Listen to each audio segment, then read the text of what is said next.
नमस्कार दोस्तों, स्वागत है आप सभी का आपकी अपनी YouTube चैनल में। तो दोस्तों, आज से रीट थर्ड ग्रेड का फॉर्म है जो भरना स्टार्ट हो गया है। और आप ये फॉर्म भरें उससे पहले ये वीडियो ज़रूर देखें ताकि आप कोई भी गलती ना करें। और गलती करने पे आपको पता है फिर एडिट का कोई ऑप्शन नहीं है, इसलिए इस वीडियो को ज़रूर देखिए। और दोस्तों, सबसे पहले आपसे ये 5 पेज का फॉर्म है, आपसे भरवाया जाएगा। और उसके बाद मैं आपको फटाफट से इस फॉर्म के बारे में बता देता हूँ। पहले बेसिक डिटेल्स हैं आपकी। बेसिक डिटेल में आपका नाम पूछा जाएगा, आपका नाम, और उसके बाद में आपका लिंग मेल फीमेल जो भी हो, और फिर आपका पिता का नाम आएगा यहाँ पे, माता का नाम, फिर यहाँ पर आपकी जन्म तिथि, और फिर आपकी आयु जो भी है आपकी यहाँ पर आ जाएगी 1 जनवरी 2023 एज ऑन। और फिर आपकी कौन सी कैटेगरी है वो कैटेगरी सेलेक्ट करनी है। और फिर अगर आप यहाँ पर आर्थिक रूप से कमज़ोर वर्ग से आते हैं तो यहाँ से आपको येस नो करना है। फिर आप अगर दिव्यांग हैं, दिव्यांग श्रेणी से आते हैं तो उस दिव्यांग श्रेणी की कैटेगरी को यहाँ से चूज करना है। और फिर आप उसमें उप विशेष दिव्यांग श्रेणी में आते हैं तो यहाँ से आपको सिलेक्ट करना है। फिर आप विशेष योग्यजन कितने प्रतिशत हैं वह यहाँ से आपको टाइप करना है। फिर आपको यहाँ से आपका धर्म, आप कौन से धर्म से हैं वो चूज करना है। फिर आप अगर मैरिड हैं, शादीशुदा हैं, तो यहाँ से आपको येस नो करना है। अगर शादीशुदा हैं तो आपके जीवन साथी का नाम लिखना है। क्या आपके एक से अधिक जीवित पति या पत्नी हैं तो आप यहाँ से येस नो कर सकते हैं। फिर क्या आपका विवाह किसी ऐसे व्यक्ति से हुआ है जिसके पहले से जीवित पत्नी है। अगर मान लीजिए किसी ऐसे व्यक्ति से शादी हुई हो, किसी लड़के की जिसके पहले से ही कोई जीवित पत्नी है और फिर दोबारा शादी कर ली, तो वो येस नो आपको करना है। फिर हैं, क्या आपने शादी में दहेज स्वीकार किया है। अगर आपने दहेज लिया है, येस या नो, तो दोस्तों यहाँ पे आपको नो ही करना है। और फिर हैं, आपका विवाह सर्टिफिकेट बना हुआ है। अनिवार्य रूप से आपको यहाँ पर, आप टिक देख रहे हैं, अनिवार्य रूप से यहाँ पर आपको ये नंबर्स भरने हैं। फिर आगे चलते हैं। अब दोस्तों पूछा है, जीवित बालक की संख्या 1/6/2002 से पहले व बाद में पैदा हुए। यानी आपके 2002 से कितने बच्चे पहले पैदा हुए हैं और कितने बाद में पैदा हुए हैं।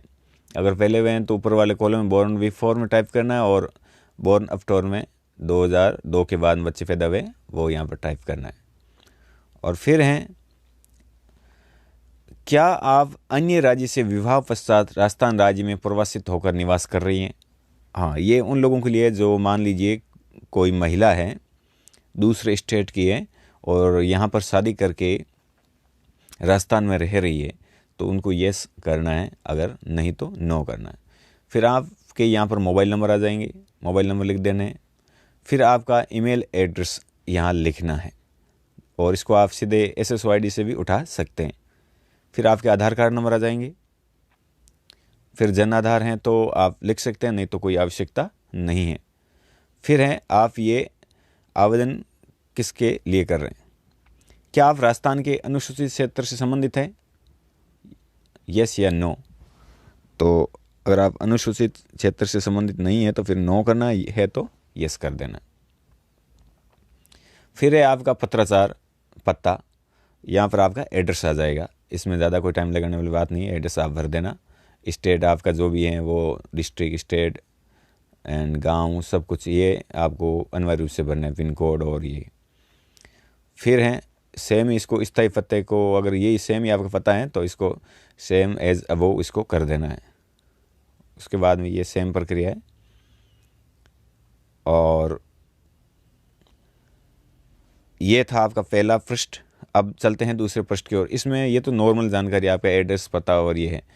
अब ध्यान रखिएगा, अब हम आ गए हैं दूसरे पृष्ठ पर। यहाँ से आपको अपनी राष्ट्रीयता चुननी है, इंडियन है आप। फिर आपका गृह राज्य कौन सा है, अब मान लीजिए आप पीछे वाले पेज में हमने जो एड्रेस भरा है वो आप कहीं से भी हो, लेकिन यहाँ से आपको होम स्टेट आपको भरना, आपका गृह राज्य। अगर आप अदर स्टेट से हैं तो भी आपको वो चूज़ करना है, राजस्थान के तो राजस्थान का।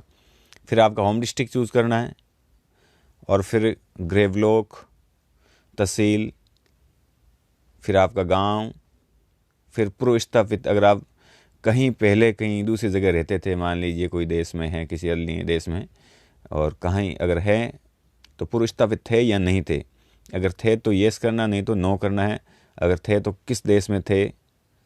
और फिर हैं विशेष श्रेणी। अब आते हैं भूतपूर्व सैनिकों के लिए हैं।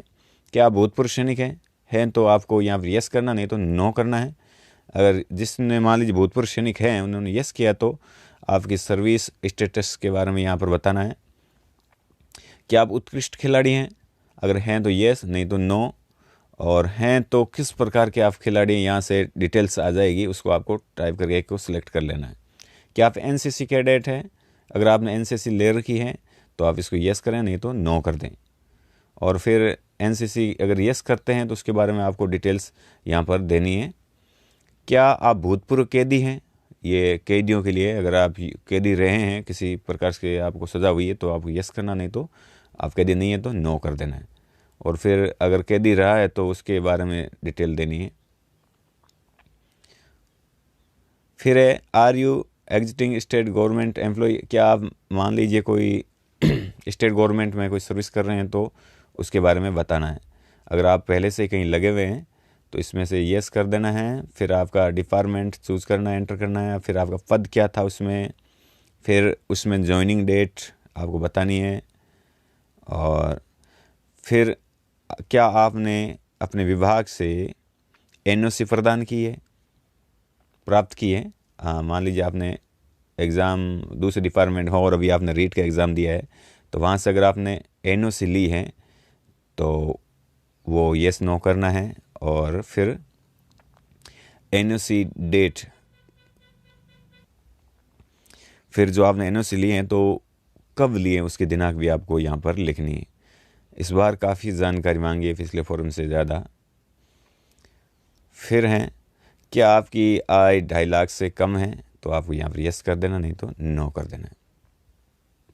फिर इनके अलावा भी आपकी कोई अतिरिक्त श्रेणियाँ हैं, कैटेगरी हैं तो आप देख सकते हैं। मान लीजिए गवर्नमेंट आप एम्प्लॉय नहीं हैं, कोई आप संविदा कार्मिक हैं, इस पर आप डिटेल्स पढ़ लेना, उनमें से आप चूज़ कर सकते हैं। टेम्परेरी अस्थायी हैं, संविदा कर्मी हैं या कोई और हैं, तो इस प्रकार से आप इनमें से आपको जो आपकी हैं कैटेगरी तो उसको चूज़ कर लेना, नहीं तो इसको कोई देखने की आवश्यकता नहीं। फिर हैं चरित्र सत्यापन, क्रिमिनल रिकॉर्ड। तो अगर आप का कोई क्रिमिनल रिकॉर्ड नहीं है तो आप नो कर दें इसको, और यहाँ पर कंप्लीट पूर्ण विवरण लिख सकते हैं आप अगर अपराधी हैं तो। फिर यहाँ पर दूसरा पेज है आपका पूर्ण हो जाता है, फिर आपको नेक्स्ट करना है और अगले पेज पर चलते हैं। फिर तीसरा पेज है जो बहुत ही इम्पोर्टेंट है। यहाँ पर आपकी शैक्षणिक योग्यता के बारे में पूछा गया है। आपकी बार काफ़ी नए पॉइंट्स जोड़ गए हैं जो आप इस प्रकार से देख लेते हैं, और यहाँ पर आपको टिक कर लेना है। और उसके बाद दोस्तों यहाँ से आपसे secondary, senior secondary, graduation, post graduation और अदर आपने कुछ कर रखा है तो वो, और फिर रेट के बारे में डिटेल्स भरनी है। और अभी आप देख रहे हैं 10वीं में जैसे आपको आपके कौन कौन से विषय हैं वो सब में ऐसे ही करना है। जैसे मैं बता देता हूँ पहले एक ओनली 10वीं से, और सब्जेक्ट चूज़ कर लेना है, ग्रुप। फिर आपने कौन से बोर्ड या विश्वविद्यालय से, स्कूल से 10वीं पास किए हैं वो यहाँ चूज़ करना है।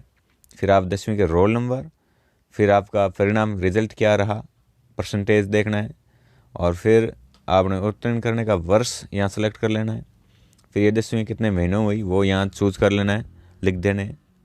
फिर इसमें टोटल अंक कितने थे 10th में, और फिर आपने कितने प्राप्त किए, और यहाँ पर आपको ऑटोमेटिकली प्रतिशत आ जाएंगे। और फिर दोस्तों इस बार ये नया जोड़ा गया है, इस बार ये नया जोड़ा गया है 10वीं में प्रवेश तिथि, यानी सब में आपको प्रवेश तिथि लिखनी है। आपने कब प्रवेश लिया इसमें वो यहाँ पर लिखना है, और फिर आपने पास कब की 10वीं है, 12वीं है, ग्रेजुएशन है, सब के बारे में ये पूछा गया है आपने पास कब किया है। इस प्रकार से आपकी डिटेल आ जाएगी। देखिए 10वीं है, 12वीं है, ग्रेजुएशन है, ये सब डिटेल्स। रीट के बारे में डिटेल, आपने रीट का पासिंग वर्ष हैं, फिर आपके परसेंटेज हैं, वो सब कुछ यहाँ पर भरने हैं, ये आप देख लेना। और फिर आपका है बहिष्कृत करने का विवरण। अगर आपको किसी भी बोर्ड या लोक सेवा आयोग ने अनुचित साधन आदि के इस्तेमाल के लिए परीक्षा से बाहर किया गया हो तो आपको यस करना, नहीं तो नो करना है। ये उनके बारे में है डिटेल। अगर बाहर किया है तो इसके बारे में आपको भरने डिटेल। फिर हैं दोस्तों यहाँ पर मेन पॉइंट्स। स्नातक में आपके वैकल्पिक विषय, आपने कौन कौन से वैकल्पिक विषय लिए हैं और यहाँ से आपको सिलेक्ट कर लेना है।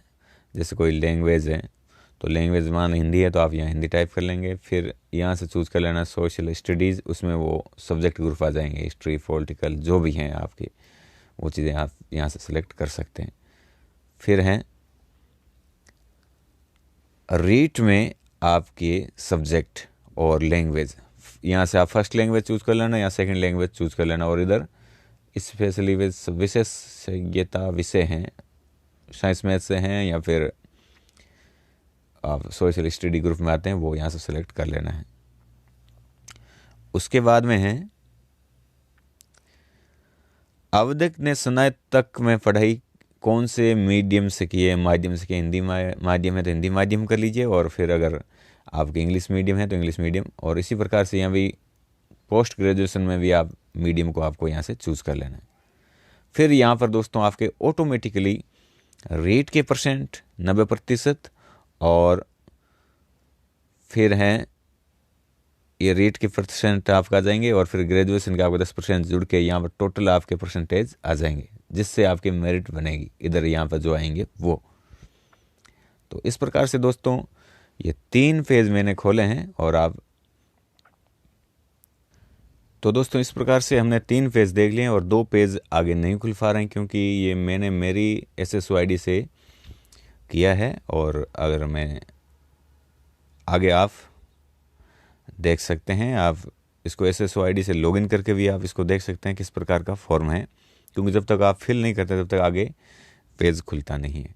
तो अगर कोई और भी जानकारी आपको चाहिए जो मैंने 3 पेज में आपको बताइए, तो आप मुझे कमेंट बॉक्स में पूछ सकते हैं। अगर आपने चैनल को सब्सक्राइब नहीं किया तो उसको भी कर लीजिए। धन्यवाद।